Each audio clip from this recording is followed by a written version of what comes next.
Listen to this. Romans 8 verse 3 says that what the law could not do because of the weakness of our sinful nature, God did by sending his son in a body like the one that we sinners have. And in that body, he put an end to sin's control over us by giving his son Jesus as a sacrifice for our sin.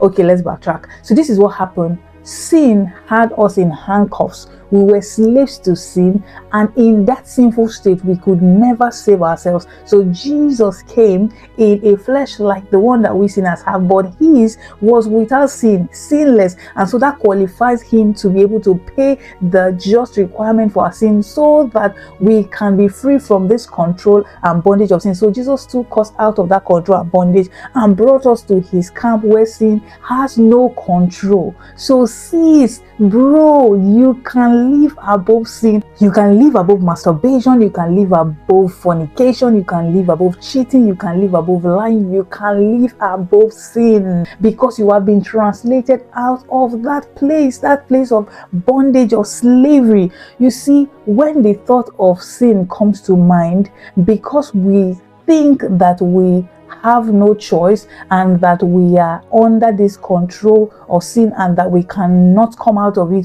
we nurse it, and that's us giving sin the privilege or the opportunity to manipulate us. Look, this is what you should do when those sinful thought comes to your mind. First of all, sit down and say, devil, you are mad. You want to make an heir to think that he or she, whichever is your gender, that he or she is a slave, and then you want to manipulate me to do this thing that I have been freed from. You dey kolo, something may happen to you, something they worry, something they making she.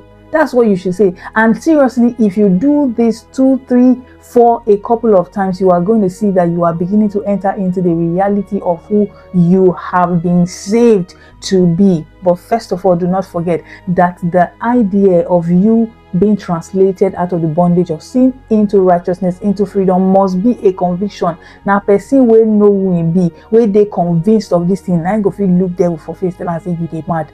If not, you will see yourself shivering and doing yes sir. I hope this video blessed you. Share to someone so that it can be a blessing to them as well. Bye.